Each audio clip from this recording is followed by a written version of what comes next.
Hello everyone, अस्सलाम वालेकुम, नमस्ते, सत श्री अकाल एंड जय श्री राम। कैसे हैं आप लोग? आई होप आप लोग बिल्कुल ठीक होंगे और मैं भी बिल्कुल ठीक हूँ, एकदम बढ़िया हमेशा की तरह। और आज की वीडियो पे हम रिएक्शन देने वाले हैं, वीडियो देखेंगे। वीडियो है पाक के राइटर ने मुसलमानों की सरकार की उड़ाई धज्जियां, पाक मीडिया ऑन इंडिया लेटेस्ट। ये बेसिकली एक वीडियो है जिस पे हम आज रिएक्ट करने वाले हैं। देखते हैं कि ये वीडियो कैसी होती है। बेसिकली इश्तियाक सर जो है वो काफ़ी चीज़ों को हाईलाइट करते हैं, रियलिटी बेस्ड जो होती हैं उस पर। सो अच्छा लगेगा वीडियो देखकर, बहुत कुछ हमें जानने को मिलेगा क्योंकि सीनियर हैं, बहुत कुछ जानते हैं, बहुत रिसर्च करते हैं। तो चलते हैं वीडियो की तरफ और देख लेते हैं once again with Qamar Cheema. And Qamar Cheema का तो आपको पता ही है। तो बिना देरी के चलते हैं वीडियो की तरफ और देख लेते हैं वीडियो, फिर रिएक्ट करते हैं। So let's start. और वीडियो मेरे साथ पूरी देखिएगा। सो चलते हैं वीडियो की तरफ। 1 2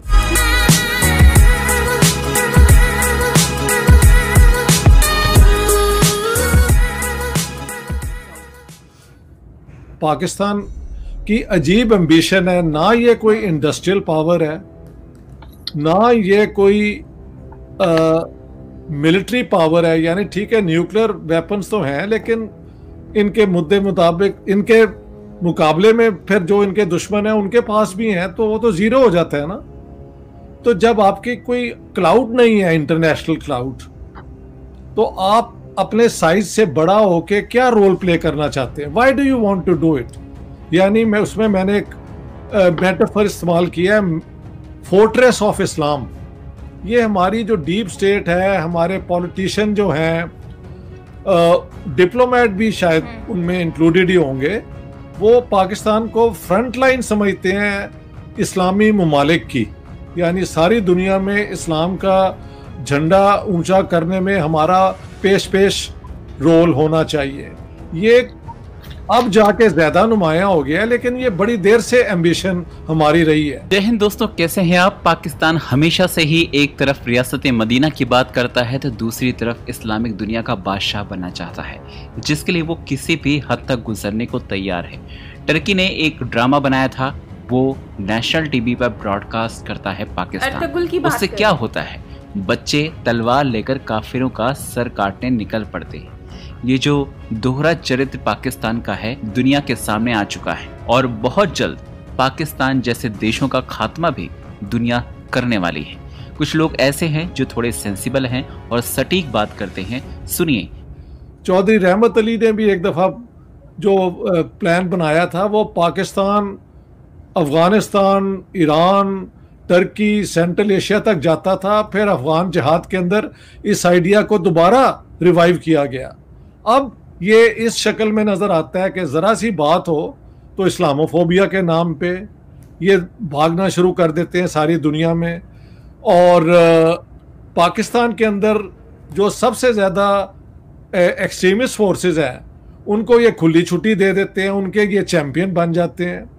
तो जैसे कि अब पता लगा है कि शाह महमूद कुरैशी ने वहाँ पे जाके जो बयान दिए हैं, वो वैसे तो फ़लस्तीन के हक़ में थे और वो एक मुनासिब इस हवाले से भी गए थे कि भी जो अंडर ऑक्यूपेशन फ़लस्तीनी है और जेरूसलम में जैसे वो प्रॉपर्टी एक्वायर कर रहे हैं,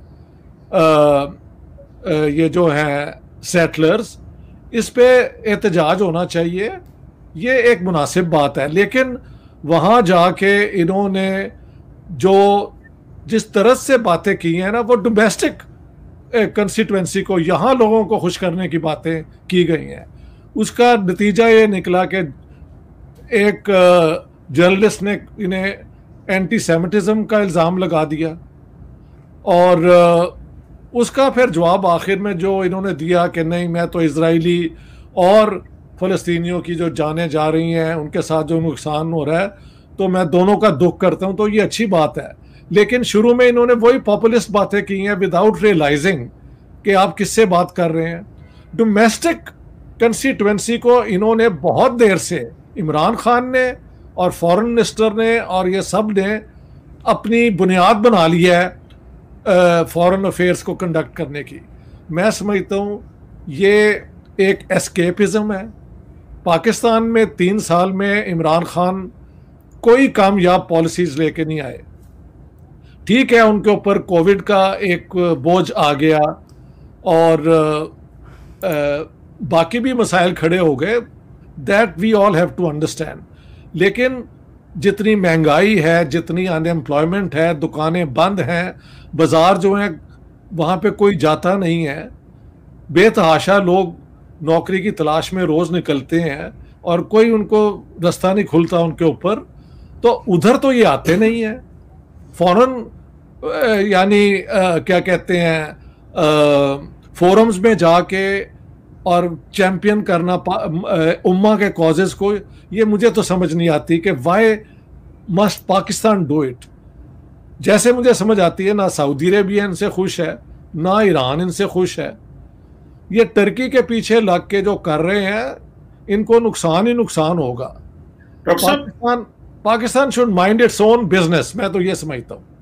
लेकिन डॉक्टर साहब वो ठीक है, जारी बात है, पाकिस्तान को ये होता तो हर मुल्क को होता है कि हम अपने नेशनल इंटरेस्ट को क्राफ्ट करें, अपने आप को रेलिवेंट बनाएं इंटरनेशनल सिस्टम में, या अपने नेशनल इंटरेस्ट को प्रमोट करें। जो एक फॉरेन पॉलिसी के जो बेसिक गोल्स होते हैं वो तो करना चाहिए, बेशक जारी बात है। इनको भी है, इमरान खान साहब की गवर्नमेंट को भी ये बड़ी एक कंसिडरेशन है। लेकिन जैसे मिसाल के तौर पे अभी शाह महमूद वहां चले गए, न्यूयॉर्क चले गए, ये सऊदी अरब से आ रहे हैं और उनके साथ ताल्लुकात खराब थे, वो बड़ी मुश्किल से, आपको पता है, मिलिट्री लीडरशिप ने ठीक करके दिए हैं। और मतलब आप हमारे देखे ना कि 1 साल पहले क्राउन प्रिंस आए और बीच में ताल्लुकात भी खराब हो गए। मतलब ये किस तरह के ताल्लुकात हैं कि वो आए हैं, ताल्लुकात ठीक रहे हैं, बल्ले बल्ले हो गई, वो चले गए, मामलात बिगड़ गए, ताल्लुकात फिर खराब हो गए, फिर मिलिट्री ने बीच में डाल के सिविलियंस के ताल्लुकात ठीक कराए। तो ये तो मुझे तो ये समझ नहीं आती, ये किस तरह के ताल्लुकात हैं जो 6-8 महीने बाद इधर उधर हो जाते हैं। ये देखें, ये पॉलिटिक्स जो कर रहे हैं वो पॉपुलिज्म की पॉलिटिक्स है। और डोमेस्टिक जो होती है ना, लोएस्ट डिनोमिनेटर, मैं बार बार कहता हूं, जो गट रिएक्शन लोगों का है ना, गलियों में और बाजारों में और दुकानों पे बैठ के जो गपशप होती है, ये उसको अपील कर रहे हैं ऑल द टाइम। कोई इनके पास अपना कोई सुलझी हुई पोजीशन कोई नहीं है। तो अभी सऊदी अरब से आए ही थे कि आगे ये फलस्तीन का मसला हो गया, बल्कि इमरान खान सऊदी अरब में ही थे तो जो इसराइलियों ने हमले करना शुरू कर दिए तो उन्होंने वहीं पे ट्वीट कर दी। और मजे की बात बताऊं मैं आपको, मैंने वो सारा डॉक्यूमेंट पढ़ा डॉक्टर साहब, जो क्राउन प्रिंस मोहम्मद बिन सलमान और इमरान खान की प्रेस जो मीटिंग हुई उसका मैंने डॉक्यूमेंट पढ़ा। उस डॉक्यूमेंट में एक दफा भी लफ्ज इस्लामोफोबिया का जिक्र नहीं हुआ। सऊदीज नापसंद करते हैं, पाकिस्तान ने अच्छा वो तो पढ़ लिया, लेकिन जैसे ही इमरान खान ओआईसी के जनरल सेक्रेटरी से मिले तो इस्लामोफोबिया उस सारी बहस में, बल्कि वो जो डॉक्यूमेंट आया उस मुलाकात में उसमें था इस्लामोफोबिया। और अच्छा उधर से सऊदी अरब आए हैं, साथ ही ये तुर्की चले गए और वहां से लेके बाकी तुनिसिया के और उसके फॉरेन मिनिस्टर को तो वहां पहुंच गए हैं। तो ये गवर्नमेंट क्या डेलिबरेटली इस तरह कर रही है कि मिलिट्री आपकी मदद कर रही है ताल्लुकात को नॉर्मल करने में सऊदीज के साथ, आप टर्क्स को लेके तो फिर न्यूयॉर्क पहुंच गए और एक लहजा वहां पे बताने की कोशिश कर रहे हैं कि पाकिस्तान तुर्की जो है वो बेसिकली फलस्तीन का केस रिप्रेजेंट करेंगे और अरबों को पीछे हटा दें। So don't you think somehow this is going to be a challenge? ये एक तरफ हम कहते हैं हम सऊदी अरब और ईरान के ताल्लुकात ठीक कराएंगे और दूसरी तरफ हम टर्की के साथ मिलके अरब इशू जो एक अरब इशू है फलस्तीन का, उसको वहां लीड करने चले जाते हैं। तो ये क्या डायकोटमी है और ये हम किसी मुश्किल में तो नहीं फंसेंगे फॉरएवर? या हमारी ओरिएंटेशन किस तरह? मेरे एक दोस्त ने कहा था, वो भी जर्नलिस्ट है, ताहिर मलिक, उन्होंने कहा ये कार में हम बैठ के हम कहीं जा रहे थे लाहौर में, उसने कहा रोड पे देखो कैसे लोग बिहेव कर रहे हैं, कोई रूल को नहीं फॉलो करता, हर बंदा आगे निकलने की कोशिश कर रहा होता है और रिस्क ले रहा होता है कि एक्सीडेंट हो जाए, ये हो जाए। यही हमारी सोच हमारे लीडर्स की भी है। यानी ये देखा नहीं कि इनको कई क्या कहते हैं सालों से अरब ही पाल रहे हैं ना, बेल आउट कई दफ़ा उन्होंने किया है। हाँ जी, और अब ये टर्की के साथ लग गए हैं और Erdogan is leading Turkey in a dangerous direction. मैं तो टर्की को बड़ा करीब से जानता हूँ, पाकिस्तान उनके साथ मिलके क्या हासिल कर लेगा? मेरी एक और बात दोबारा सुन ले, जो सोहरावर्दी ने 56 में कही थी एज प्राइम मिनिस्टर, वो था 0 + 0 = 0। दुनिया के फोरम में गलत या सही बात नहीं हो रही है। अगर इजराइल के साथ सारा वेस्ट खड़ा है और अमेरिका खड़ा है, तो हमारे ये जो पॉपुलिस्ट वहाँ पे स्लोगन्स हैं, इनसे बात नहीं बनती। आप वहाँ पे जाके असूल की बात करें कि इंटरनेशनल लॉ जो है वो वायलेट हुई है, और जो UN रेजोल्यूशन महल 1334 है कि ये जो है 2 नेशन 2 स्टेट सोल्यूशन जो है, इसको हम फॉलो करते हैं, और ये जो ऑक्यूपेशन हुई है ये इलीगल है। तो गाइस ये वीडियो है, और इस वीडियो में इन्होंने बात की है अबाउट पाकिस्तान, तुर्की और मतलब डिफरेंट कंट्रीज़ के बारे में। अब इसमें जैसे कि बात की गई है इज़राइल और फ़लस्तीन के बारे में, तो इज़राइल और फ़लस्तीन का जो इशू तुर्की उठा के बैठा हुआ है। तुर्की हमेशा से कोई भी इशू ऐसा होता है तो वो उठाकर बैठते हैं और उस पर फिर बात होती है। जैसे पाकिस्तान में जो स्केच पे और वो फ्रांस के अकॉर्डिंगली बात हुई थी और उस पर प्रोटेस्ट हुआ था। तो उससे पहले आपको शायद याद होगा जब बहुत ही जब नया मामला हुआ था, तो उन दिनों तुर्की बहुत ज़्यादा आगे बढ़ चढ़ कर आ रहा था। लेकिन फिर ये भी चीज़ हमें देखने को मिली कि तुर्की जो है उसने ये मामला जो हैं वो ख़त्म कर दिए। मतलब कि उन लोगों का सब पूरी कंट्रीज़ जो इस्लामिक कंट्रीज़ हैं, उन लोगों ने बात को ठंडा कर दिया, ख़त्म कर दिया, बात को ख़त्म कर दिया। तो अब वही बात हो गई कि अब दोबारा से बात को उठाना, मतलब गड़े हुए मुर्दे जो हैं उसको जगाने की कोशिश करना, ये कहावत है।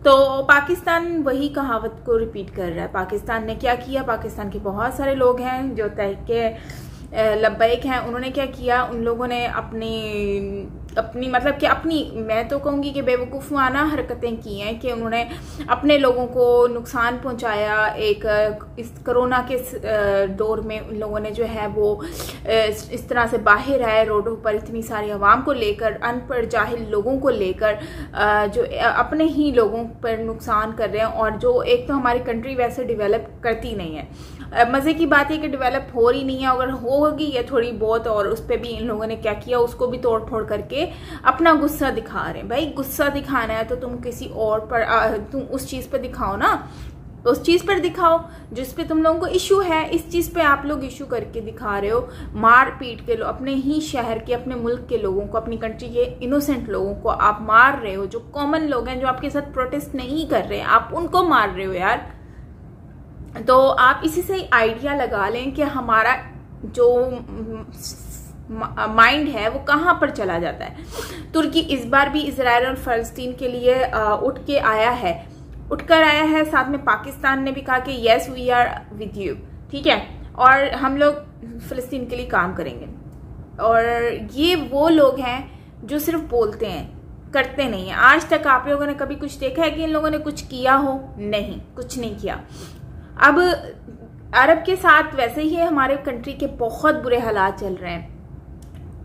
मतलब आप देख लें, अरब के साथ क्या पूरी दुनिया के साथ ही हमारे हालात ख़राब चल रहे हैं। और सबसे बुरे हालात हमारे इंडिया के साथ हैं, क्योंकि इंडिया हमारा नेबर भी है यार। सिर्फ मसला ये क्या आ रहा है कि हम लोग जो हैं, हम लोग इंडिया से अलग हुए हैं। इंडिया से अलग होने के बाद जो है अब वो हमारा दुश्मन बन गया। भाई अलग होने से कहाँ पे लिखा हुआ है कि अलग होने से दुश्मन बन जाता है?